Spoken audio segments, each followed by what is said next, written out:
Welcome to the podcast that used to be called the Clever Together Communication Podcast. Now, I've changed the name of the podcast to fall into line really with my new brand. Many of you will have noticed that I've changed from bite-sized English to English-speaking experts, and so it made sense really for the podcast to have a similar name. Many people weren't really finding this podcast, so if you would like to help me, then I'd really love you to share this or another episode and make sure you subscribe for future episodes. So last week I talked to you very briefly about giving instructions. Now, if you are the kind of person that thinks giving instructions is something you can make up as you go along, then this episode might be a great episode for you, because there's a lot more to instructions, good instructions, than meets the eye. So first of all, when you're giving instructions, it's very important to ask first, what level are they at? What do they know? What have they tried already? And instead of just launching into a monologue and telling them what to do, engage in a conversation with them, treat them like a human being. Instead of telling them what to do, ask them what they think they need to do. With instructions, the trick is to break it down into really logical, manageable, understandable, bite-sized chunks.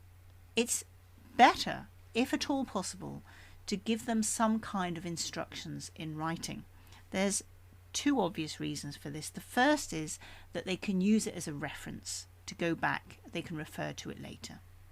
The second point is, every time that you write down your instructions, you're actually contributing to the knowledge management of the organisation. So you're actually making your life easier going forward, either if you want to sell your business or if you want to go on holiday. You've got the information all there ready. You just have to cut and paste and put it into your handover notes. So it really makes sense for the person learning, but also for yourself, to put these instructions into writing. Actually, if you think about recipes, they start really well. They always list the ingredients, don't they, of what you need. But what I find sometimes very frustrating about recipes, and I don't know whether I'm the only one, but I find it very difficult to follow the instructions, because bearing in mind you have to kind of look at the recipe, then you go and you whisk something, or you add the eggs or whatever, and you come back and you've got to kind of find your place. And very often your place will be in the middle of a paragraph. Now that is an example of instructions that haven't been broken down enough, to my mind. Okay, the easier you make it for people to follow the instructions, the more success that person is likely to have, and therefore you're going to boost their confidence and their motivation to, crack on and try these things out. Whereas if they're constantly asking, oh, is there going to be a bit missing or something like that, then you're more nervous about, going for it. My dad used to be a chef, and he used to always say, if you can read, you can cook. Yes, get these things written down and, use bullet points, use editing, like bold and different headings as much as possible, and make it easy to read, easy to understand, and easy to do. Observe their learning style. How do they learn? Are they underlining things? Are they putting circles around things? Do they have different colours? Are they saying things again in their head, like out loud maybe, so that you can hear it? By observing somebody's learning styles, you have a much better chance of picking them up. And by doing this, you will have a much better opportunity of making the onboarding process, for example, a much more fluid and smooth process. And of course, you can ask people, how do they enjoy learning? How do they learn for their exams when they're at university or school? Ask them, how do they learn and what do they appreciate? And that way they are more likely to say, oh, I quite like the way that you explain that, or I don't really do audio or podcast. Just be aware of how people learn. And actually that's why in e-learning it's very important to give people the opportunity to learn in different ways. There's always more than one way of doing things, and we're all wired differently. Even on Monday, I might learn differently to the way I learn on Friday, but by giving me choices, I can just choose the approach that's going to suit me at this point in time, based on where I am, what I have available, how much time I have, all that kind of thing. Because remember, if I give you written instructions, that's great, because then I can go back and refer to it. You might learn well by listening to things, but if you have to listen to a whole audio file, it's not always easy to know where you are, is it? So we all learn differently, which is why professional, popular, properly executed e-learning gives you options and a range of learning styles. In fact, this is my problem with putting together a freebie. It's important to have a freebie, right? Everyone knows that. Well, I have to decide on either a PDF or an audio or a video.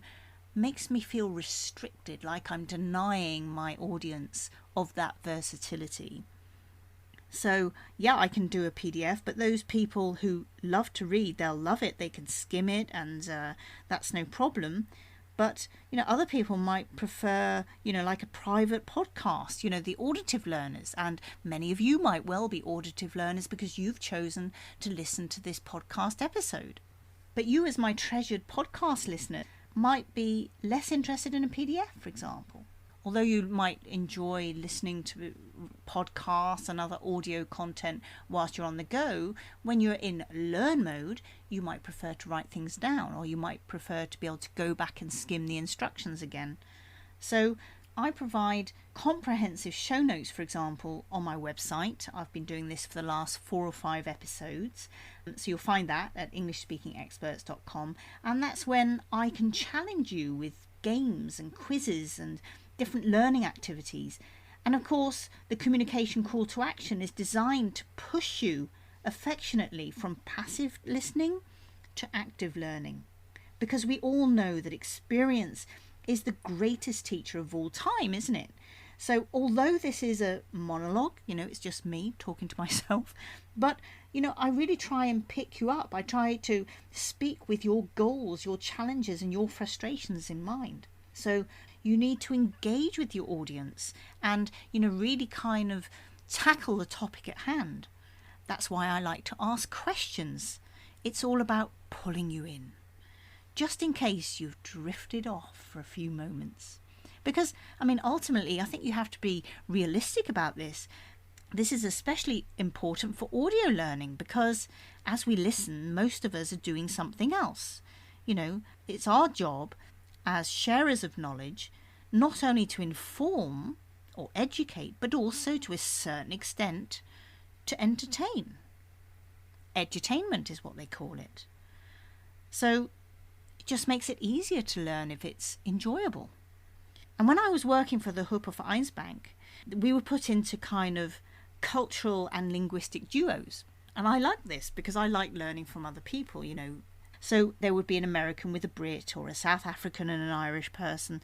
And it's this buddy system that let me truly accelerate the skill of teaching a language. I was still fairly young, but I was learning so much. And actually that's why the English Speaking Experts Club will expose you to experienced coaches and trainers, not only from a range of accents and teaching styles, but an inspiring, insightful, and may I say it, incredible range of industry experience and cultural exposure, because it's this rich learning experience that inspires even when you're exhausted or irritated, or you're just on a business trip and you don't really have the time. So my job is to make it such an inspiring place to learn that you'll always find the time, even if it's just for 10 minutes. So do you see, giving instructions is so much more than just breaking down the task into the base levels. It's about engaging in a teaching conversation, because as you know, every conversation counts towards our reputation and our personal brand. If you engage with people, you pull them into you. It's that connection that counts, and it's communication that drives that connection forward. So as well as telling people and showing them, not just once, not just twice, maybe a few times, but also summarizing the steps that you need to explain why it's so important for people to actually do that or to do it in that way. So, take for example the storage of raw materials or tools in a specific way. If you don't genuinely understand the why, it's just a time-consuming, unnecessary, trivial step. So each instruction needs to be framed, if you like, by purpose and signed with your own personality. Have some fun. Share what your mistakes were, and most importantly, the implications of those and how it made you feel in that moment when you made the mistake, in that moment when you had to fix the mistake, and the moment when you realized that you'd really had to not do that again. And perhaps how it made others feel that were involved. Maybe your client was furious. Maybe your boss was embarrassed. So imagine this. It's the middle of the summer. You've struggled to get hold of mustard seeds. Mustard seeds are really hard to get hold of because the summer has been brutal. So a lot of the mustard seeds didn't even make it to market. Okay, so the implications are, A, it was hard to get hold of these flipping seeds, and secondly, they're really expensive. Okay, it's a commodity, so prices go up.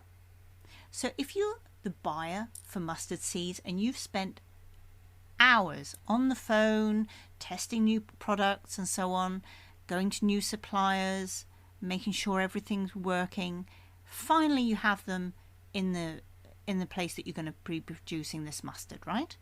What happens if you go into the storage area and you see your mustard seeds at the hottest place in the factory?